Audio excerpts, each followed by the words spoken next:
चलो आज अपन बात करते हैं थोड़ा सा एक्शन रिसर्च के बारे में। ठीक है, एक्शन रिसर्च एक्चुअली है क्या? एक्शन रिसर्च जो है वो बेसिकली अप्लाइड रिसर्च का ही एक टाइप है भाई। ठीक है, अप्लाइड रिसर्च का ही एक टाइप है क्या? Action research. बहुत ही इंपॉर्टेंट टॉपिक बता रहा हूं मैं, बहुत ही इंपॉर्टेंट पार्ट है ये इसका, अप्लाइड रिसर्च का। ठीक है, अप्लाइड रिसर्च का एक बहुत ही इंपॉर्टेंट पार्ट है एक्शन रिसर्च। हिंदी में इसको बोलते हैं क्रियात्मक अनुसंधान। क्रियात्मक अनुसंधान। तो एक्शन रिसर्च है क्या? एक्शन रिसर्च में देखना, एक्शन रिसर्च जैसे कि मैं बोला ये एक टाइप ऑफ अप्लाइड रिसर्च है, एक टाइप ऑफ अप्लाइड रिसर्च है। एक मिनट यार,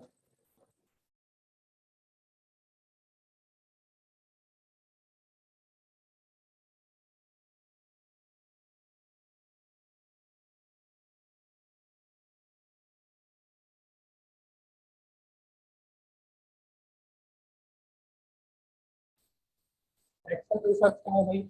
जैसे कि मैं बोला एक्शन रिसर्च जो है वो क्या है, अप्लाइड रिसर्च का क्या है, एक पार्ट है, एक प्रकार है। ठीक है, तो एक्शन रिसर्च की जब भी वो बात करेगा, पहले तो समझते हैं कि एक्शन रिसर्च के बारे में थोड़ा सा जान लेते हैं कि भाई एक्शन रिसर्च जो टर्म है वो किसने दिया है? कर्ट लेविन ने। ठीक है, कर्ट लेविन नाम के एक जो सोशियोलॉजिस्ट थे या साइकोलॉजिस्ट थे, हिंदी में उसको बोल सकते हैं समाजशास्त्री थे या फिर मनोवैज्ञानिक थे। कौन था? Kurt Lewin. कर्ट लेविन नाम रट लो, याद रहना चाहिए नाम, कर्ट लेविन। ठीक है, remember the name Kurt Lewin. कौन थे ये? जर्मन अमेरिकन सोशोलॉजिस्ट और क्या थे? साइकोलॉजिस्ट थे। ठीक है, जर्मन अमेरिकन सोशोलॉजिस्ट साइकोलॉजिस्ट थे, नाम ध्यान रखना। इन्होंने एक्शन रिसर्च नाम का एक वर्ड कॉइन किया, एक शब्द इन्होंने दिया। कब दिया? 1940 में। एक एक पॉइंट इसका इंपॉर्टेंट है। नाम है कर्ट लेविन, ये कहाँ के हैं? जर्मन अमेरिकन है ये। और ये है, थे क्या ये एक समाजशास्त्री थे। ठीक है, समाजशास्त्री थे और क्या थे? साइकोलॉजिस्ट थे, मनोवैज्ञानिक थे। कुछ भी पूछ सकता है अभी, कर्ट लेविन कौन थे? समाजशास्त्री थे, वैज्ञानिक थे, कुछ भी थे, ऐसा पूछ सकता है। ठीक है, तो उसका आंसर होगा या तो सोशोलॉजिस्ट होगा ऑप्शन में, तो आप सोशोलॉजिस्ट लिख सकते हैं, टिक कर सकते हैं, या मनोवैज्ञानिक होगा तो मनोवैज्ञानिक लिख सकते हैं। ईयर क्या याद रखेंगे? 1914। 1914 में इन्होंने एक्शन रिसर्च वर्ड कॉइन किया था। ठीक है, 1914 का बर्थडे नहीं है, इन्होंने एक्शन रिसर्च जो शब्द था वो इन्होंने कब दिया? 1940 में। ठीक है, जर्मन अमेरिकन थे। तो एक्शन रिसर्च है क्या? एक्शन रिसर्च जो है वो अप्लाइड रिसर्च का एक पार्ट है, एक प्रकार है। अप्लाइड रिसर्च में मैंने आप लोगों को क्या बताया था कि अप्लाइड रिसर्च में हम लोग किसी प्रिवेलिंग प्रॉब्लम, किसी सामने ऐसी समस्या जो हमारे सामने है, जो दिख रही है, उसका हम लोग समाधान ढूंढते हैं, उसका हम लोग सोल्यूशन ढूंढते हैं। तो एक्शन रिसर्च भी वही है, सारी प्रॉपर्टीज इसमें अप्लाइड रिसर्च वाली ही है। लेकिन कभी कभी जो बच्चे हैं एक्शन रिसर्च और अप्लाइड रिसर्च के बीच कंफ्यूज होते हैं, उसका एक कारण है। ठीक है, एक कारण इसका ये है कि एक्शन रिसर्च में एक यूनिक प्रॉपर्टी है। कौन सी यूनिक प्रॉपर्टी है भाई? देखिए लिखा हुआ है, ये मैं क्लियर कर देता हूँ। लिखा हुआ है, देखिए, it can be applied where there is no problem in a program or system as such. ध्यान देना इस बात पे, कह रहा है कि it can be applied where there is no problem in a program or system as सच।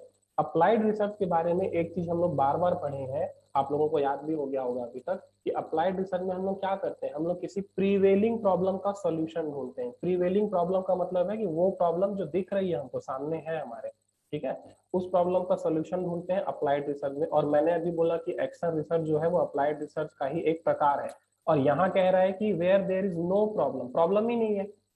तो आगे समझेंगे कि इसका मतलब क्या है। कह रहा है कि वैसे किसी प्रोग्राम में, किसी कार्यक्रम में, किसी प्रणाली में कोई प्रॉब्लम है नहीं जो दिख रही हो साफ साफ। ठीक है, किसी भी प्रोग्राम या सिस्टम में वैसे कोई प्रॉब्लम नहीं है, लेकिन जो रिसर्चर है वो क्या करना चाहता है? वो अपना ज्ञान बढ़ाना चाहता है। ठीक है, और वो उस प्रोग्राम को और ज्यादा बेहतर बनाना चाहता है। समझिएगा थोड़ी सी बात को, एक्शन रिसर्च और अप्लाइड रिसर्च के बीच कंफ्यूज नहीं होना है। अगर कोई ऐसी प्रणाली है, कोई ऐसा प्रोग्राम है जिसमें वैसे कोई समस्या दिख नहीं रही है, हम एक एग्जांपल ले लेते हैं, हम लोग एग्जांपल ले लेते हैं न्यू एजुकेशन पॉलिसी।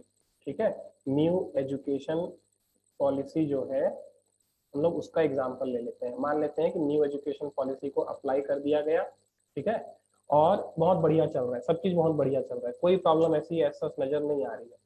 तो आप यहाँ एक्शन रिसर्च कैसे करोगे? एक्शन रिसर्च का मतलब ये होगा कि आप लगातार ऑब्जर्व करोगे, हर एक जो इसका पहलू है उसको आप ध्यान दोगे उस पर, देखोगे कि क्या ऐसी कोई चीज है जिसे और इम्प्रूव किया जा सकता है, क्या ऐसी कोई चीज है जिसे और बेहतर किया जा सकता है, क्या ऐसी कोई चीज है जिसे हटाया जा सकता है, ठीक है, या किसी दूसरे तरीके से किया जा सकता है। क्यों ऐसा करेंगे हम लोग? ताकि हम लोग अपने न्यू एजुकेशन पॉलिसी का जो इम्पैक्ट है उसे और बेहतर कर सकें, उससे जो भी रिजल्ट हमको मिलना है या जो भी रिजल्ट हम लोग एक्सपेक्ट कर रहे हैं अपने न्यू एजुकेशन पॉलिसी से, उसे और बेहतर किया जा सके। तो वैसे कोई ऐसा प्रॉब्लम है नहीं, लेकिन हम लोग क्या कर रहे हैं, ये देखना चाह रहे हैं कि क्या किसी प्रोग्राम को, क्या किसी सिस्टम को और ज्यादा बेहतर बनाया जा सकता है, ठीक है। ये होगा क्या? Action research. तो ये एक प्रॉपर्टी है जो एक्शन रिसर्च में यूनिक है। अप्लाइड रिसर्च की ही सारी प्रॉपर्टीज इसमें है, ठीक है। हम लोग सॉल्यूशन ढूंढेंगे, किसी प्रैक्टिकल प्रॉब्लम का सॉल्यूशन ढूंढेंगे और उस सॉल्यूशन को इमीडिएटली अप्लाई भी किया जा सकता है। लेकिन एक्शन रिसर्च के केस में एक चीज जो है वो थोड़ी सी यूनिक रहेगी कि अगर वैसे कोई प्रॉब्लम नहीं भी है, कोई वैसी कोई प्रॉब्लम आपको दिख भी नहीं रही है, तब भी आप चाहो तो उसे और बेहतर बनाने के लिए या किसी विषय के बारे में अपना नॉलेज और ज्यादा इंक्रीज करने के लिए आप एक्शन रिसर्च कर सकते हो। एक्शन रिसर्च क्लियर हुआ? एक्शन रिसर्च क्लियर हुआ? जल्दी बताओ, कोई डाउट है तो बताओ।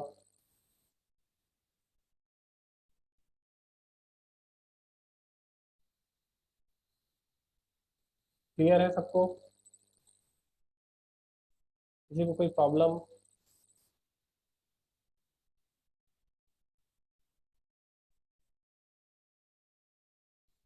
चलिए, बहुत बढ़िया, आगे बढ़ते हैं। तो ध्यान क्या क्या रखना है आपको एक्शन रिसर्च के बारे में कि एक तो एक्शन रिसर्च जो शब्द है वो किसने दिया है? कर्ट लेविन ने दिया है, ठीक है। कब दिया था इस शब्द को, कब कॉइन किया गया था? 1940 में, 1940 में। कर्ट लेविन जो है वो एक जर्मन अमेरिकन सोशोलॉजिस्ट या साइकोलॉजिस्ट है, ठीक है। सारी प्रॉपर्टीज इसमें अप्लाइड रिसर्च की ही होंगी, बस एक यूनिक बात इसकी ये है कि अगर वैसे कोई प्रॉब्लम सामने नहीं भी है तब भी आप एक्शन रिसर्च के थ्रू किसी विषय के बारे में अपना नॉलेज बढ़ा सकते हो और उसे और इम्प्रूव करने का तरीका ढूंढ सकते हो। एक और चीज ध्यान रखना कि अब एक्शन रिसर्च को कभी कभी साइकिल ऑफ एक्शन या साइकिल ऑफ नॉलेज भी बोलते हैं, ठीक है। साइकिल ऑफ एक्शन या साइकिल ऑफ नॉलेज, क्योंकि ज्ञान बढ़ाने की जो प्रक्रिया है वो कभी खत्म नहीं होती, जहां वो खत्म होती है वहीं से वो फिर से शुरू हो जाती है। इसलिए कभी कभी इसको साइकिल ऑफ एक्शन या साइकिल ऑफ नॉलेज भी बोलते हैं। हिंदी में ज्ञान चक्र या साइकिल ऑफ क्रिया चक्र, ठीक है। क्रिया चक्र या ज्ञान चक्र, दो चीजें आप इसको और ध्यान रखना इसके टर्म को, ठीक है। फंडामेंटल रिसर्च हो गया था ना पिछले लेक्चर में? मौलिक शोध जो है वो हो गया था कि नहीं हुआ था?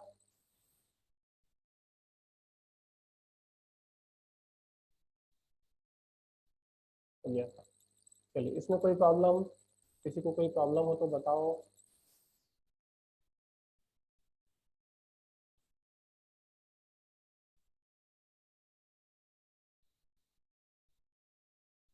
चलो आगे बढ़ते हैं। अगला है भाई हमारा क्वांटिटेटिव और क्वालिटेटिव, ठीक है। क्वांटिटेटिव और क्वालिटेटिव रिसर्च। क्वांटिटेटिव में देखते हैं क्या लिखा हुआ है। लिखा है क्वांटिटेटिव रिसर्च, इसको हिंदी में बोलते हैं मात्रात्मक अनुसंधान। मात्रात्मक अनुसंधान, हिंदी मीडियम वाले ध्यान रखना भाई। क्वांटिटेटिव रिसर्च जो है वो क्या कह रहा है कि based on measurement of quantity और अमाउंट। सिंपल सी बात है, जब नाम में ही क्वांटिटी है तो स्वाभाविक सी बात है वो किस पे आधारित होगा? क्वांटिटी और अमाउंट पे ही आधारित होगा, ठीक है। सबसे पहली और सबसे इजी इसकी प्रॉपर्टी हमको मिल गई कि, राकेश्वरी क्या कर रही हो? स्क्रीन में कुछ लिखो मत, क्लियर करो इसको।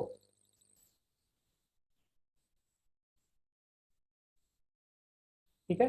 तो क्वांटिटेटिव रिसर्च कब करेंगे भाई, या कब कहेंगे क्वांटिटेटिव रिसर्च? जब आप किसी ऐसे विषय के बारे में रिसर्च कर रहे हो, जब आप किसी ऐसे विषय के बारे में अनुसंधान कर रहे हो, ठीक है, जिसमें, जिसको क्वांटिटी या अमाउंट में रिप्रेजेंट किया जा सकता है, जिसे क्वांटिटी या अमाउंट में एक्सप्रेस किया जा सकता है, ठीक है। हिंदी में बोले तो मात्रा और राशि, मात्रा और राशि का मापन कह रहा है, ठीक है। इसका मतलब ये है कि जब आप अपने वस्तु विषय वस्तु को मात्रा या राशि में माप सकते हो, मेजर कर सकते हो, ठीक है, आप गिन सकते हो। अगर आप हैप्पीनेस की बात कर रहे हो, ठीक है, या आप ये देख रहे हो कि लोग अपने जीवन से कितने खुश हैं या कितने नाखुश हैं, तो इसको आप गिन नहीं सकते। एक खुश है, दो खुश है, ऐसा आप गिन नहीं सकते, ठीक है। खुशी को आप गिन नहीं सकते, तकलीफ को आप गिन नहीं सकते, शिकायत को आप गिन नहीं सकते, ठीक है। शिकायत करने वालों की संख्या गिन सकते हो, कितने लोग खुश हैं कितने लोग खुश नहीं हैं ये आप गिन सकते हो, लेकिन खुशी को कैसे मेजर करोगे? तो वो क्वांटिटेटिव नहीं है, ठीक है। तो अगर हम लोग जनसंख्या पे रिसर्च कर रहे हैं, इनकम पे रिसर्च कर रहे हैं, वेट पे रिसर्च कर रहे हैं, टाइम पे रिसर्च कर रहे हैं, तो ये ऐसी चीजें हैं जिनको आप किसी क्वांटिटी या किसी मात्रा या किसी अमाउंट में मेजर कर सकते हो, तो उसको हम लोग बोलेंगे क्वांटिटेटिव रिसर्च। बहुत सिंपल है, कोई मुश्किल नहीं है इसमें। वो विषय जिसको आप संख्या, मात्रा, क्वांटिटी, अमाउंट में एक्सप्रेस कर सकते हो, व्यक्त कर सकते हो, उससे रिलेटेड रिसर्च को क्या बोला जाएगा भाई? Quantitative research. समझ में आई बात? वैसे इसमें कुछ था नहीं, समझ में आ ही गया होगा मेरे ख्याल से। चलिए आगे बढ़ते हैं, कुछ डाउट रहेगा तो चैट में तुरंत लिख देना, चैट सेक्शन मेरे सामने है, ठीक है। चलिए अगला देखते हैं, qualitative research. Qualitative research, qualitative research Hindi में इसको बोलते हैं गुणात्मक अनुसंधान। हिंदी में बोलेंगे क्या? गुणात्मक अनुसंधान, ठीक है। तो क्वांटिटेटिव का ठीक ऑपोजिट है गुणात्मक अनुसंधान, क्वालिटेटिव रिसर्च। यानी कि क्वालिटेटिव रिसर्च हम लोग तब कहेंगे, तब बोलेंगे कि आपका रिसर्च क्वालिटेटिव है, जब आप किसी ऐसे फिनोमिना या किसी ऐसे विषय पे अपना शोध कार्य कर रहे हो, अनुसंधान कर रहे हो, रिसर्च कर रहे हो, जिसको किसी नंबर में मेजर नहीं किया जा सकता, जिसको किसी संख्या में व्यक्त नहीं किया जा सकता, ठीक है। जैसे कि ह्यूमन बिहेवियर। ह्यूमन बिहेवियर एक ऐसी चीज जिसको आप गिन नहीं सकते, आप उसका नेचर बता सकते हो, ठीक है। आप नेचर बता सकते हो कि पर्टिकुलर इस प्रोडक्ट के बारे में जो कस्टमर है वो ऐसा बिहेव कर रहा है, पॉजिटिव बिहेव कर रहा है, नेगेटिव बिहेव कर रहा है, आप ये बोल सकते हो। लेकिन 1, 2, 3 या किसी नंबर में, मीटर में, किलो में आप ह्यूमन बिहेवियर को मेजर नहीं कर सकते, ठीक है। ये एक एग्जाम्पल है human behaviour. when we are interested in investigating the reasons for human behavior, reason की बात कर रहा है भाई। अभी आप लोगों को बताऊंगा मैं कि कैसे यहाँ आपको कंफ्यूज किया जा सकता है। क्वांटिटेटिव रिसर्च में कोई कंफ्यूजन नहीं होगा, कंफ्यूजन होगा तो क्वालिटेटिव रिसर्च में होगा, ठीक है। तो ध्यान से देखिएगा, कह रहा है कि when we are interested in investigating the reasons for human behavior, reasons for human behavior, ठीक है। और वो भी किस तरीके से? why people think or do certain things,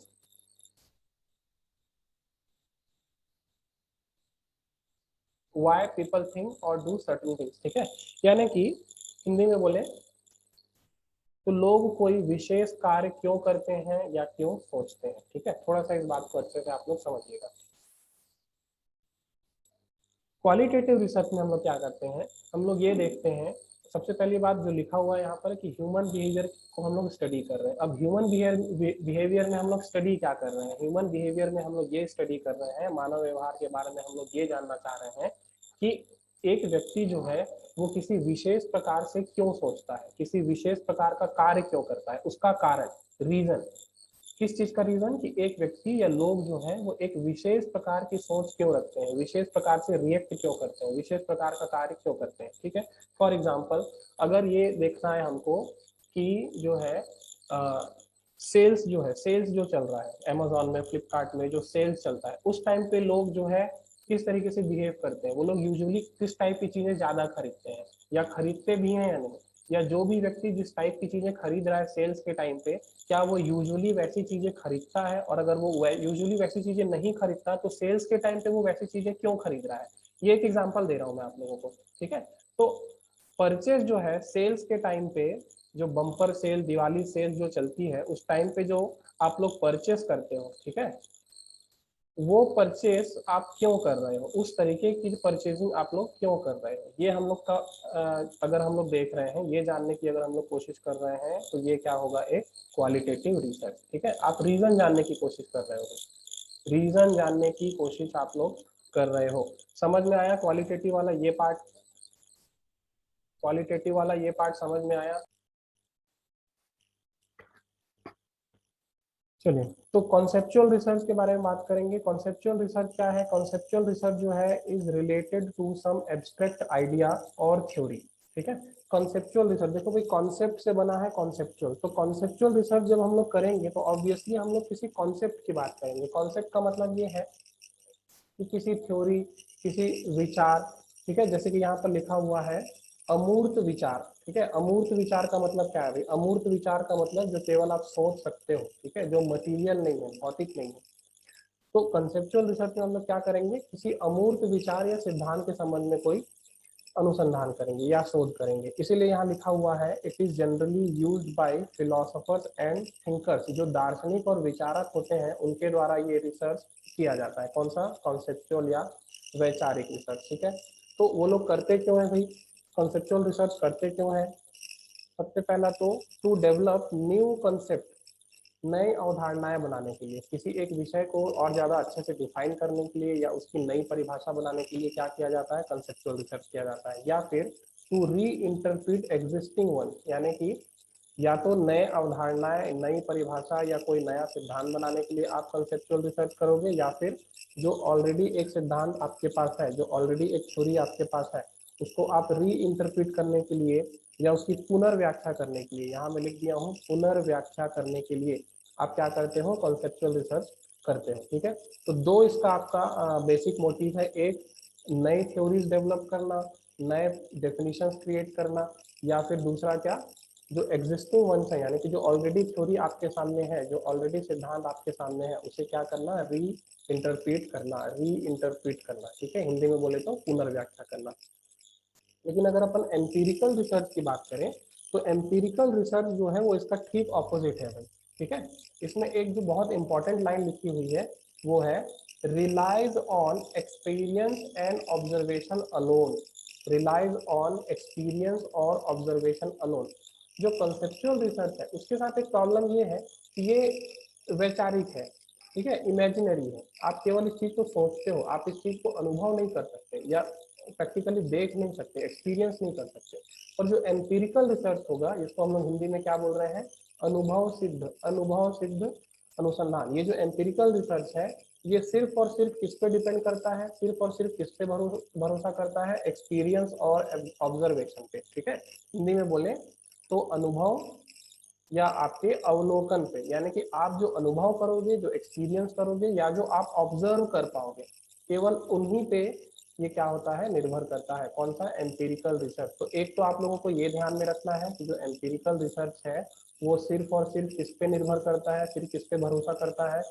experience पे और आपके ऑब्जर्वेशन पे। एक्सपीरियंस और ऑब्जर्वेशन। ठीक है, हिंदी में बोले तो अनुभव या अवलोकन, इन दो बातों पे वो निर्भर करता है। आगे लिखा हुआ है एक बहुत अच्छी बात यहाँ लिखी हुई है, often without due regard for system and theory, यानी कि जिस विषय पे आप रिसर्च कर रहे हैं उससे रिलेटेड जो थ्योरीज हैं, थ्योरीज जो है या जो पुरानी परंपराएं हैं उसको बिल्कुल नज़रअंदाज करते हुए, उसको बिल्कुल पूरी तरीके से नज़रअंदाज करते हुए, उससे पूरी तरीके से अप्रभावित रहते हुए ये क्या करता है? सिर्फ एक्सपीरियंस और ऑब्जर्वेशन को वैल्यू देता है। कौन सा? Empirical research. आगे हम लोग पढ़ेंगे कि जो एक्सपेरिमेंटल रिसर्च होते हैं, प्रयोगधर्मी जो रिसर्च होते हैं, वो भी एम्पिरिकल रिसर्च का ही एक पार्ट है। ठीक है,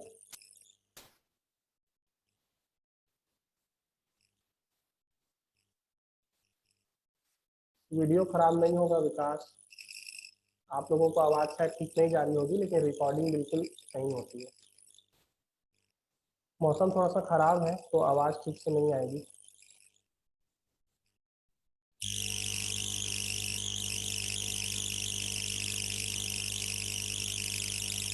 चलिए आगे देखते हैं, समझ में आ रहा है कि नहीं? अभी तक जो बोला हूँ समझ में आया कि नहीं?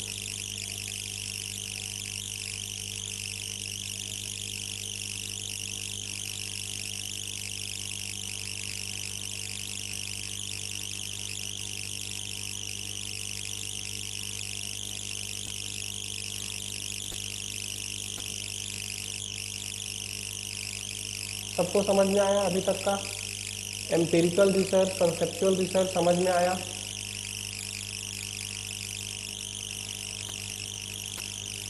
कोई डाउट है अभी तक तो बोलो भाई।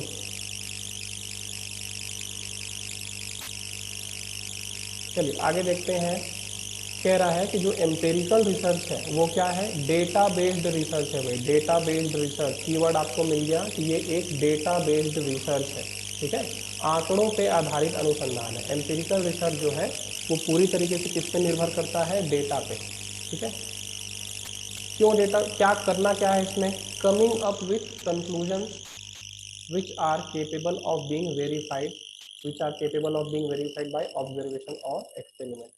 यानी कि अनुभव सिद्ध अनुसंधान जो है, एम्पिरिकल रिसर्च जो है, ठीक है, उसमें उसका जो परिणाम होगा, उसका जो निष्कर्ष निकलेगा, वो ऐसा निष्कर्ष होगा जिसे आप वेरीफाई कर सकते हो। वेरीफाई कर सकते हो, किससे वेरीफाई कर सकते हो, कैसे वेरीफाई कर सकते हो? ऑब्जर्वेशन से और एक्सपेरिमेंट से।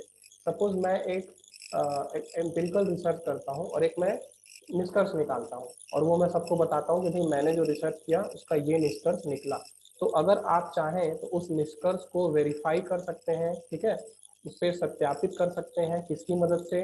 ऑब्जर्वेशन और एक्सपेरिमेंट की मदद से, ठीक है, प्रयोग से और किससे? अवलोकन से। यानी कि आप उस पर एक्सपेरिमेंट करोगे कि जो मैं कह रहा हूँ वाकई में वैसा होता है क्या। आप वही एनवायरनमेंट, वही सिचुएशन फिर से क्रिएट करके देखोगे और आप ये देखोगे कि क्या सेम रिजल्ट मिल रहा है। अगर सेम रिजल्ट मिलेगा तो वो मेरा जो निष्कर्ष है, मेरा जो रिजल्ट है रिसर्च का, वो क्या हो जाएगा? वेरीफाई हो जाएगा, सत्यापित हो जाएगा, ठीक है। तो इसीलिए जैसे कि मैं पहले बोला आप लोगों को, इसीलिए कभी कभी एम्पिरिकल रिसर्च को एक्सपेरिमेंटल रिसर्च भी बोला जाता है, ठीक है। इसको कभी कभी हम लोग क्या बोलते हैं? एक्सपेरिमेंटल रिसर्च भी बोलते हैं। हिंदी में इसको बोलते हैं प्रायोगिक अनुसंधान। प्रायोगिक अनुसंधान या प्रयोग धर्मी अनुसंधान भी इसको बोलते हैं, क्योंकि हम लोग इसमें एक्सपेरिमेंट करते हैं, केवल सोचते नहीं है। जैसे कि कंसेप्चुअल रिसर्च में लिख ही दिया हूँ मैं यहाँ, अमूर्त विचार, immaterial ideas, immaterial ideas, abstract ideas, ठीक है, ऐसे विचार जिसको आप प्रैक्टिकली देख या महसूस नहीं कर सकते, केवल वो एक आइडिया है, इट्स एन आइडिया, या वो एक सिद्धांत है। सिद्धांत इसीलिए बोला जाता है किसी भी सिद्धांत को कि उसे आप अप्लाई नहीं कर सकते, हम मानते हैं कि ऐसा होगा, वो क्या होता है? थ्योरी या सिद्धांत।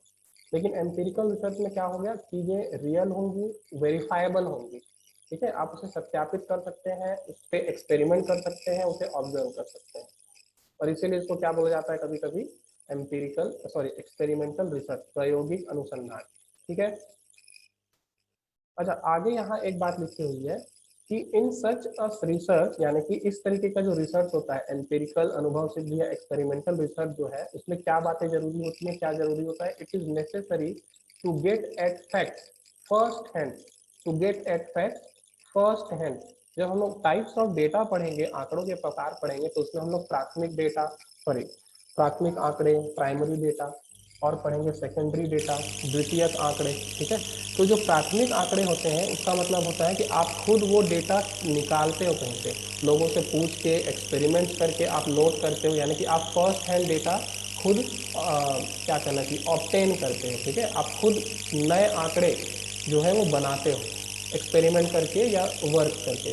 तो कह रहा है कि एक्सपेरिमेंटल रिसर्च में जो डेटा है, जो फैक्ट्स हैं, उनको फर्स्ट हैंड कलेक्ट करना बहुत जरूरी है। Get at first hand, get at facts first hand, यानी कि बिल्कुल आपको प्राथमिक आंकड़ों के साथ काम करना है। ये नहीं कि किसी और ने कोई एक्सपेरिमेंट किया था, किसी और ने कोई रिसर्च किया था, उससे रिलेटेड जो आंकड़े हैं आप उसी को यूज कर रहे हो, ऐसा नहीं होना चाहिए। अगर आप एक्सपेरिमेंटल रिसर्च कर रहे हो, एम्पिरिकल रिसर्च कर रहे हो, या अनुभव सिद्ध रिसर्च अनुसंधान अगर आप कर रहे हो, तो आपको प्राथमिक आंकड़े, प्राथमिक आंकड़ों का उपयोग करना पड़ेगा। प्राथमिक आंकड़े बोल सकते हो, प्रत्यक्ष आंकड़े बोल सकते हो, या ताजा आंकड़े बोल सकते हो, ठीक है। कुछ भी वो उटपटांग वर्ड यूज कर सकता है, तो सारे शब्दों के लिए आप तैयार रहें। समझना आपको यहाँ ये है कि एक्सपेरिमेंटल रिसर्च में आप सेकेंडरी डाटा से काम नहीं चला सकते, आपको प्राइमरी डेटा रखना पड़ेगा, यानी कि प्राथमिक आंकड़े जो आपने खुद नए, बिल्कुल फ्रेश ओरिजिनल डेटा जो आपने निकाला है, आप उस पर काम करोगे, ठीक है। तो ये करना क्यों है भाई? ऐसा क्यों करने के लिए बोला जा रहा है? एक्सपेरिमेंटल रिसर्च में आपको फर्स्ट हैंड डेटा यूज करने की सलाह क्यों दी जा रही है? ठीक है, वो इसलिए दिया जा रहा है to stimulate the production of desired information, to stimulate the production of desired information. Stimulate का मतलब क्या होता है? तो ये एक वर्ड जो है स्टिम्युलेट, स्टिम्युलेट का मतलब होता है एक तरीके से प्रेरित करना, प्रेरित करना, ठीक है। प्रेरित करने का मतलब ये है कि आप कोशिश करते हो कि जो रिजल्ट आप चाहते हो, या जो इंफॉर्मेशन, जो आंकड़े आप निकालना चाहते हो, वही आंकड़े आपको मिले। तो इसके लिए आप क्या करते हो? स्टिम्युलेट करते हो, यानी कि आप जानबूझ के ऐसी परिस्थितियां पैदा करते हो जिससे आपके वांछित परिणाम आपको मिले, जिससे आप डिजायर्ड रिजल्ट या डिजायर्ड इंफॉर्मेशन निकाल सको। तो ये तभी पॉसिबल है जब आप फर्स्ट हैंड डेटा यूज कर रहे हो। सेकेंडरी डेटा यूज करोगे तो आप डिजायर्ड इंफॉर्मेशन कैलकुलेट नहीं कर पाओगे, नहीं ऑब्टेन कर पाओगे, ठीक है। समझ में आ रही बात यहाँ तक? समझ में आ रहा है? क्लियर हो रहा है? थोड़ा सा मजा नहीं आ रहा होगा यार, आज मैं मानता हूँ समझ में आ रहा है कि नहीं? थोड़ा सा आज काम चला लो ऐसा। आवाज आ रही है क्लियर? बस 2 ही लोगों को समझ में आ रहा है क्या? बाकी लोग कहाँ गए? 10 लोग जुड़े हुए हैं। अच्छा 7 हो गए।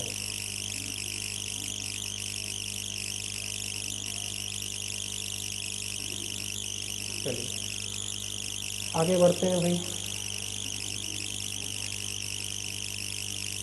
स्टिमुलेट करने का मतलब होता है देवांशु कि आपके पास जो चर है, ठीक है, जिन चीज़ों के साथ आप एक्सपेरिमेंट कर रहे हो, आप उनको स्टिमुलेट करते हो। इसका मतलब ये होगा कि आप प्रेरित करते हो उनको, ताकि आप अपना वांछित परिणाम प्राप्त कर सको। ठीक है, स्टिमुलेट करने का मतलब एक तरीके से आप कह सकते हो जैसे कि आप बहुत दुखी हो, ठीक है, समझो इसको थोड़ा सा। आप बहुत दुखी हो और मैं चाहता हूँ कि आप हंसो, तो मैं कुछ ऐसी चीज़ करूँगा, कोई जोक सुनाऊंगा या कोई ऐसी हरकत करूँगा जिससे आप हंसने लगोगे, आप हंसने के लिए प्रेरित हो जाओगे, आप हंसने लगोगे।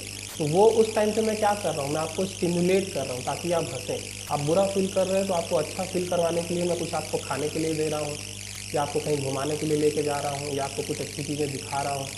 तो आप क्या होगे, आप खुश होगे, आपको अच्छा लगेगा। तो मैं बेसिकली आपको स्टिमुलेट करने की कोशिश कर रहा हूँ। मैं चाहता हूँ कि आप खुश हो और उसके लिए मैं आपको स्टिमुलेट कर रहा हूँ, ठीक है, कुछ अच्छी बात बता के, कोई जोक सुना के। तो ये होता है स्टिमुलेशन। ठीक है, समझे बात को मेरी? और किसी को कोई डाउट? एम्पेरिकल रिसर्च थोड़ा सा बड़ा टॉपिक है, इसलिए मैं पार्ट पार्ट में समझा रहा हूँ। यहाँ तक समझ में आई बातें आप लोगों को?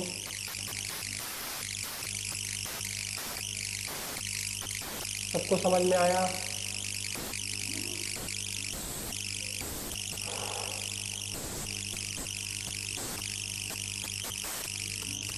अनजाने में ना करके जानबूझ के करना। बिल्कुल जानबूझ के आप वो चीज़ें कर रहे हो, जानबूझ के आप वो परिस्थितियाँ पैदा कर रहे हो जिससे आप वांछित परिणाम प्राप्त कर सको, आप डिजायर्ड रिजल्ट प्राप्त कर सको। ठीक है, चलिए समझ में तो आगे लग रहा है आप लोगों को। आगे बढ़ते हैं। लिखा हुआ है the researcher must first provide the researcher must first provide himself with a working hypothesis। Working hypothesis कहने का मतलब ये है कि एक्सपेरिमेंटल रिसर्च जब आप कर रहे हो, चाहे मैं एक्सपेरिमेंटल बोलूँ, एम्पिरिकल बोलूँ, अनुभव सिद्ध बोलूँ, प्रयोगधर्मी बोलूँ, सबका एक ही मतलब है। ठीक है, जब आप लोग रिवाइज करोगे तो ये सारे टर्म आपके दिमाग में अच्छे से बैठ जाएंगे। तो जब आप एक्सपेरिमेंटल रिसर्च कर रहे हो तो उस टाइम पे क्या कहा जा रहा है कि इस टाइप का रिसर्च करते समय जो रिसर्चर है उसके पास एक वर्किंग हाइपोथेसिस होनी चाहिए, एक वर्किंग हाइपोथेसिस होनी चाहिए। यानी कि अगर एकदम सीधे शब्दों में बोलूं तो कह रहा है कि आपके पास एटलीस्ट एक काम चलाऊ प्राकल्पना होनी चाहिए, एक काम चलाऊ हाइपोथेसिस आपके पास होना चाहिए जिसे आप प्रूफ या डिस्प्रूव कर सकें। ठीक है, जो भी संभावित परिणाम है, प्रोबेबल जो रिजल्ट है, उनके संबंध में, उनके रिगार्डिंग आपके पास एक वर्किंग हाइपोथेसिस होनी चाहिए। ठीक है, ताकि क्या, क्यों ऐसा करने के लिए बोला जा रहा है? He then works to get enough facts to prove और डिसप्रूव हिज हाइपोथेसिस। ठीक है, तो जब आपके पास एटलीस्ट एक वर्किंग हाइपोथेसिस होगा तभी तो आप उससे रिलेटेड फैक्ट्स कलेक्ट कर पाओगे। रिलेवेंट इन्फॉर्मेशन की बात किया था मैं, जब मैं आप लोगों को डेफिनेशन वगैरह जब पढ़ा रहा था, इंट्रोडक्शन में जब हम लोग थे, तब मैंने आप लोगों से रिलेवेंट इन्फॉर्मेशन की बात की थी। तो वो रिलेवेंट इन्फॉर्मेशन कैसे साबित होगा कि वो इन्फॉर्मेशन रिलेवेंट है कि नहीं है, कैसे साबित होगा कि वो आपके रिसर्च से रिलेटेड है कि नहीं है? वो तब साबित होगा, तब आप रिलेवेंट इन्फॉर्मेशन और इररिलेवेंट इन्फॉर्मेशन के बीच अंतर कर पाओगे, जब आपके पास एटलीस्ट एक वर्किंग हाइपोथेसिस है, एक काम चलाऊ हाइपोथेसिस आपके पास है।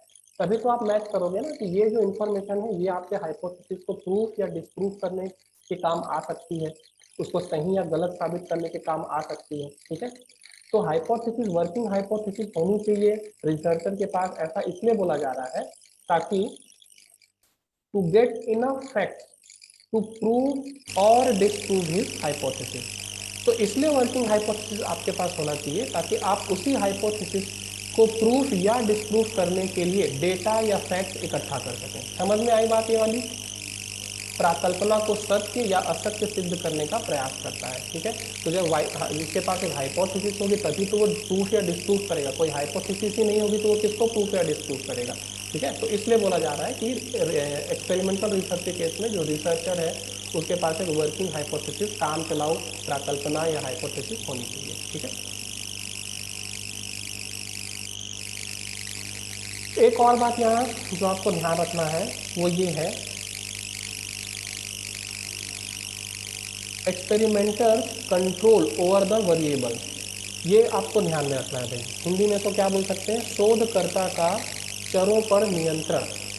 एक्सपेरिमेंटल रिसर्च के केस में एक बहुत इंपॉर्टेंट चीज़ जो आपको ध्यान में रखनी है वो ये है कि जो रिसर्चर है, रिसर्चर बोल सकते हैं या शोधकर्ता बोल सकते हैं या प्रयोगकर्ता बोल सकते हैं। एक्सपेरिमेंटर का मतलब वही है जो एक्सपेरिमेंट कर रहा है, उसी को हम लोग क्या बोलेंगे, एक्सपेरिमेंटर। ठीक है, तो जो शोधकर्ता होगा उसका अपने चरों पे, अपने वेरिएबल्स पे कंट्रोल होगा। वो जैसा चाहे उसे मैनिपुलेट कर सकता है, उसमें जैसा चाहे अपनी मर्जी के हिसाब से फेरबदल कर सकता है ताकि वो अपना डिज़ायर्ड रिजल्ट गेन कर सके। जब बल्ब बनाया जा रहा होगा तो ऐसा तो नहीं है कि जो रिसर्चर है वो बोला होगा कि भैया बस ये कंडीशन में अगर बल्ब बन गया तो अच्छी बात, नहीं तो मैं कुछ नहीं कर सकता, वैसा नहीं बोला होगा। उसने हर वो तरीका अपनाया होगा जिससे बल्ब बनाया जा सके, हर वो तरीका अपनाया होगा जिससे इलेक्ट्रिसिटी से लाइट क्रिएट की जा सके। उसके लिए उसने क्या किया होगा, जितने भी वेरिएबल्स होंगे, जितने भी चर होंगे, जितनी भी चीज़ों से वो बल्ब बनाने की कोशिश कर रहा होगा, उसको उसने बार बार हर तरीके से चेंज करके मैनिपुलेट करके देखा होगा। तो क्यों, क्योंकि वो एक एक्सपेरिमेंटल रिसर्च था। जितने भी वेरिएबल्स थे, जितने भी चर थे, उस पे उस शोधकर्ता का, उस रिसर्चर का पूरा कंट्रोल था। ठीक है, तो एक्सपेरिमेंटल रिसर्च में ये एक और प्रॉपर्टी आपको ध्यान में रखनी है कि इस केस में जो रिसर्चर है उसका अपने वेरिएबल्स पे, चरों पे पूरा कंट्रोल, पूरा नियंत्रण होता है और वो जैसा चाहे उसे मैनिपुलेट कर सकता है in order to get desired result. अपना वांछित परिणाम पाने के लिए वो उन वेरिएबल्स पे, चरों पे अपना मनचाहा फेरबदल कर सकता है। इतनी बातें समझ में आई कि नहीं आई, जल्दी से बताओ, तुरंत मैसेज किया करो यार, टाइपिंग स्पीड सबकी फास्ट है मैं जानता हूँ। समझ में आया, कंफ्यूज थोड़ी हो रहे हो। हम लोग पढ़ रहे हैं एम्पेरिकल रिसर्च, ठीक है, अनुभव सिद्ध अनुसंधान हम लोग पढ़ रहे हैं और उसी की अलग अलग प्रॉपर्टीज को हम लोग देख रहे हैं। चलिए आगे बढ़ते हैं। लिखा है एम्पिरिकल रिसर्च जो है, empirical research is appropriate when proof is required, when proof is required that certain variables affect other variables in same way।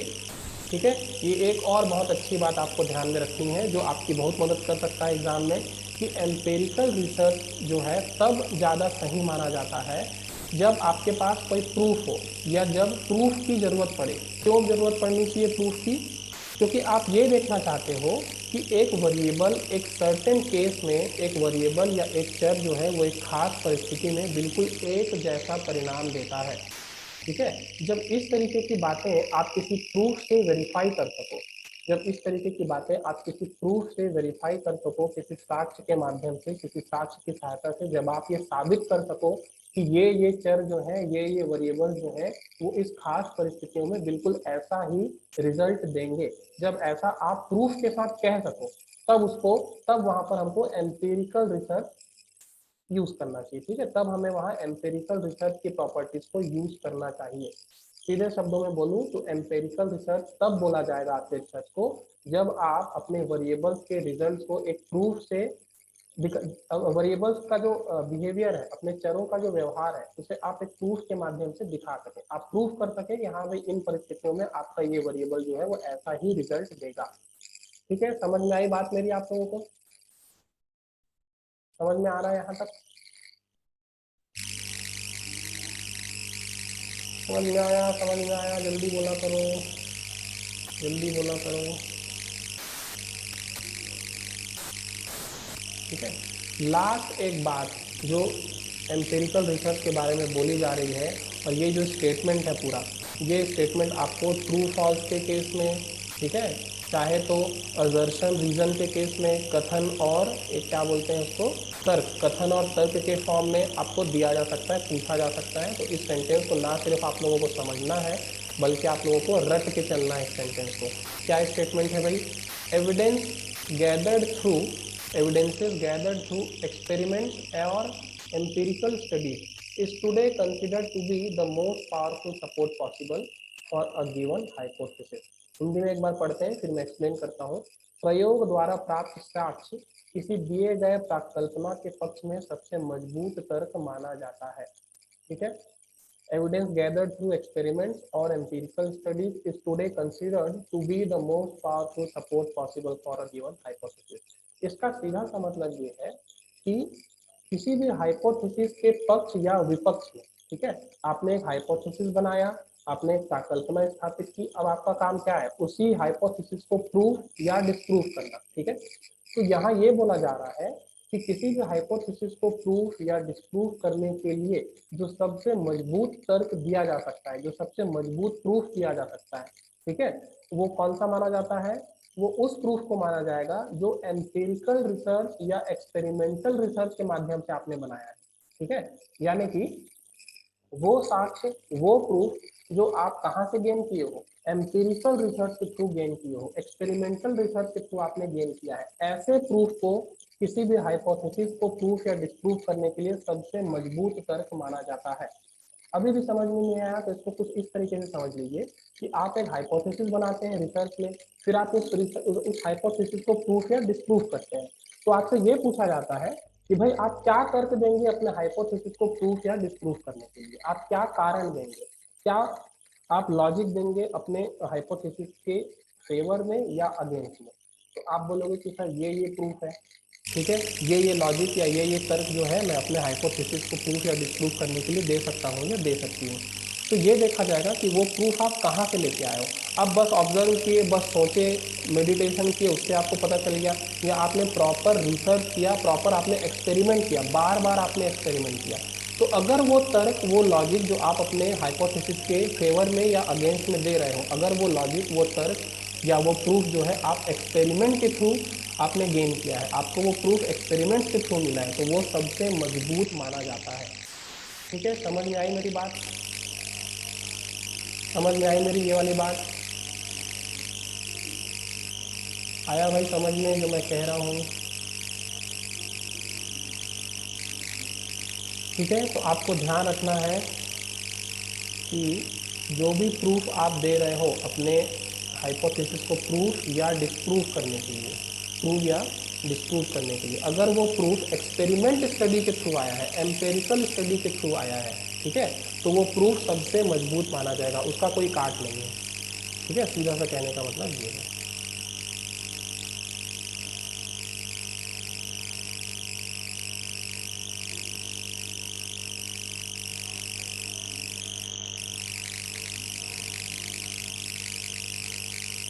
कथनी और करनी को प्रूफ या डिस्प्रूव करना वो तो आपका काम है, लेकिन आप अपने हाइपोथेसिस को प्रूफ या डिस्प्रूव करोगे कैसे, कोई ना कोई लॉजिक दोगे आप।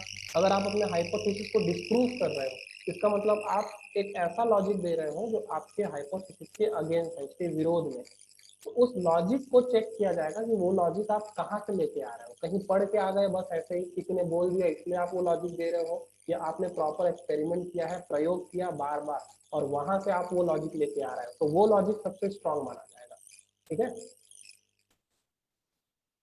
चलिए कुछ दूसरे जो टाइप्स हैं रिसर्च के वो अपन थोड़ा थोड़ा देखेंगे। अलग अलग बुक्स में इन सारे टाइप्स ऑफ रिसर्च को अलग अलग तरीके से क्लासिफाई किया गया है, तो इसमें आप लोगों को कंफ्यूज नहीं होना है, आप लोगों को हर टाइप ऑफ रिसर्च का कॉन्सेप्ट समझ के रखना है, ठीक है। तो सबसे पहला टाइप देखते हैं भाई कौन सा कह रहा है। अगर हम लोग टाइम के हिसाब से देखें, समय के आधार पर यदि हम देखें from the point of view of time, ठीक है, तो रिसर्च या तो हो सकता है one time research, one time research इसको हिंदी में बोलते हैं एकम वार्ता, ठीक है, एकम वार्ता, यानी कि कोई भी ऐसा रिसर्च जो आप एक बार कर सकते हो, फिर उसका रिजल्ट जो है वो सिर्फ उस एक पर्टिकुलर टाइम पीरियड के लिए ही एप्लीकेबल होगा, ठीक है। कोई ऐसा रिसर्च जिसका रिजल्ट किसी एक विशेष टाइम पीरियड में ही एप्लीकेबल होगा, उस टाइम पीरियड के पहले या उस टाइम पीरियड के बाद आप वही रिजल्ट, वही थ्योरी जो है दोबारा अप्लाई नहीं कर सकते, आपको फिर से दोबारा एक नया रिसर्च करना पड़ेगा। तो ऐसे रिसर्च को वन टाइम रिसर्च बोला जाता है, ठीक है, एक बार बस उसका यूज कर सकते हो, वो रिसर्च एक बार हो सकता है। दूसरा जो है लॉन्गिट्यूडनल रिसर्च, लॉन्गिट्यूडनल रिसर्च के केस में क्या होगा कि वो रिसर्च आप कंटिन्यू कर सकते हो, बार बार एक ही रिसर्च आप कर सकते हो, ठीक है, वो किसी एक स्पेसिफिक टाइम या स्पेसिफिक टाइम पीरियड से रिलेटेड नहीं है, आप वो रिसर्च बार बार कंटिन्यूसली कर सकते हो। ज़्यादा कंफ्यूजन इसमें नहीं है, बस इतना ही है इसमें।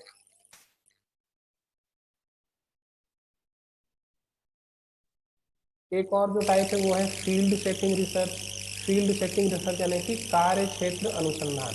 फील्ड सेटिंग रिसर्च का मतलब ये है कि यदि आप कोई ऐसा रिसर्च कर रहे हो जिस रिसर्च को करने के लिए आपको एक खास जगह पे जाना पड़ेगा, फॉर एग्जाम्पल अगर आप मान लेते हैं कि आप नवापारा या राजिम क्षेत्र के किसानों की कोरोना काल में जो उनकी आर्थिक स्थिति है खराब हुई या अच्छी हुई जो भी है, अगर आप उस पर रिसर्च कर रहे हैं तो आपको क्या करना पड़ेगा, आपको इस क्षेत्र के गांव में जाना पड़ेगा। आप अपने रूम में बैठ के अपने रिसर्च लैब में बैठ के आप ये अनुसंधान नहीं कर सकते। आपको कहाँ जाना पड़ेगा, आपको फील्ड पे जाना पड़ेगा भाई, फील्ड पे जो आपका कार्य क्षेत्र है आपको वहाँ जाना पड़ेगा। ठीक है, तो इस तरीके के रिसर्च को क्या बोलेंगे, फील्ड सेटिंग रिसर्च। दूसरा है लेबोरेटरी रिसर्च।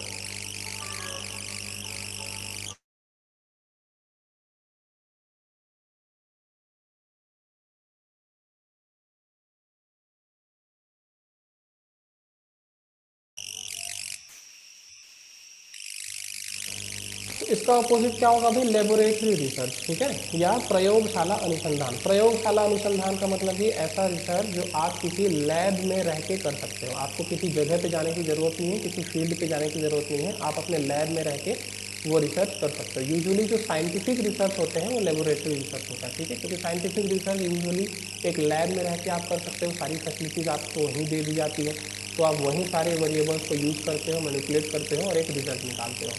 ठीक है, तो आप ये बोल सकते हो कि जो एक्सपेरिमेंटल रिसर्च होता है वो एक तरीके का लेबोरेटरी रिसर्च है। ठीक है, एक्सपेरिमेंटल रिसर्च जो है वो एक तरीके का क्या है, लेबोरेटरी रिसर्च।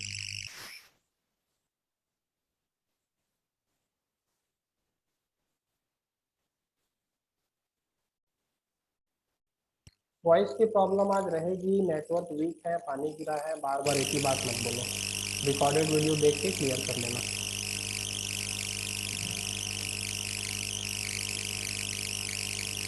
अगला टाइप देखते हैं।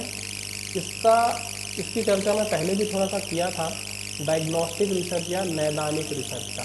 ठीक है, डायग्नोस्टिक या नैदानिक रिसर्च क्या होता है भाई, ये रिसर्च पढ़ते हैं। Such research follows case study method.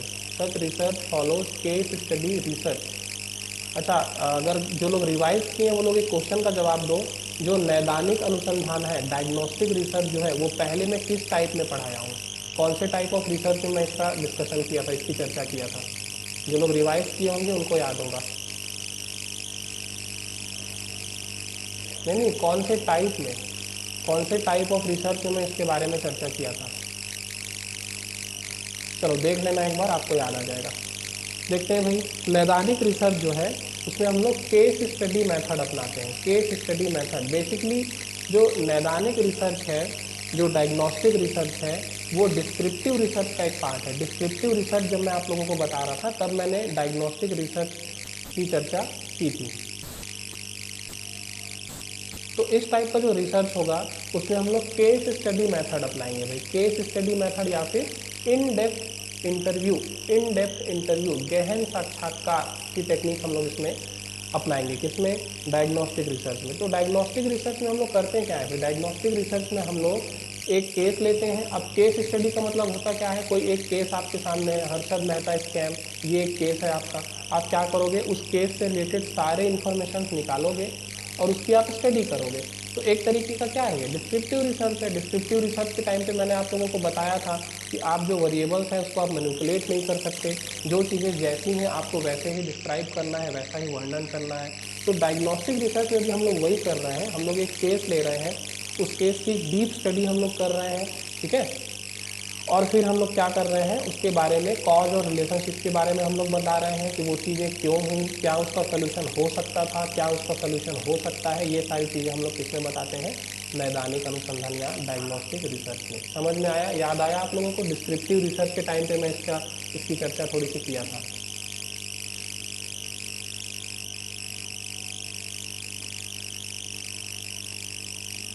ठीक है, तो ध्यान आपको क्या रखना है, कॉजल रिलेशनशिप, कॉजल रिलेशनशिप। ठीक है, कारण और प्रभाव, यहाँ थोड़ा सा गलत लिखा गया है, कारण और प्रभाव, कॉज एंड इफेक्ट रिलेशनशिप आप किसमें देखते हो, डायग्नोस्टिक रिसर्च में, नैदानिक रिसर्च में। ठीक है, या आप ये भी बोल सकते हो कि डिस्क्रिप्टिव रिसर्च में हम लोग कॉज एंड इफेक्ट का रिलेशनशिप देखते हैं, वहाँ भी मैं ये चीज़ बता चुका था। डायग्नोस्टिक रिसर्च जो है it's a type of descriptive research. तो जो बात यहाँ लागू होगी वो बात वहाँ भी लागू होगी। कारणों का गहन अध्ययन करता है, जैसे कि मैं आप लोगों को बताया। चलो भाई अगला देखते हैं कोई सा इम्पोर्टेंट रिसर्च। एक जो टाइप है जो आपको याद रहना चाहिए ये है एक्सप्लोरेटरी, इसको हिंदी में बोलते हैं समन्वेशी, एक्सप्लोरेटरी या समन्वेशी। इट में बी और इट में बी फॉर्मलाइज, ठीक है।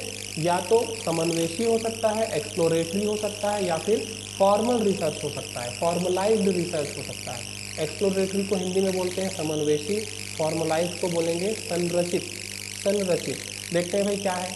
The objective of exploratory research is the development of hypothesis rather than their testing. एक बहुत इंपॉर्टेंट ये जो स्टेटमेंट है यहाँ पे लिखा हुआ है कि एक्सप्लोरेटरी रिसर्च जो होता है, समन्वेशी रिसर्च जो होता है, उसमें हमारा जो एम होता है, मेन ऑब्जेक्टिव जो होता है वो क्या होता है, डेवलपमेंट ऑफ हाइपोथेसिस, प्राकल्पना स्थापित करना, प्राकल्पना स्थापित करना हमारा मेन ऑब्जेक्टिव होता है, उसकी टेस्टिंग करना हमारा ऑब्जेक्टिव नहीं होता है, ठीक है।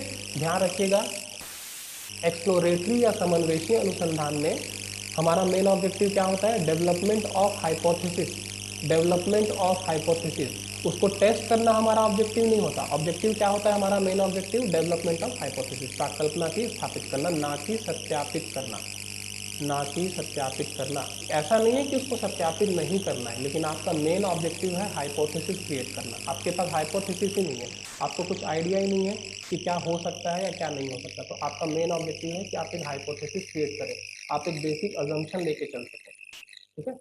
फॉर्मलाइज्ड रिसर्च का मतलब क्या होता है, those with substantial structure and with specific hypothesis to be tested।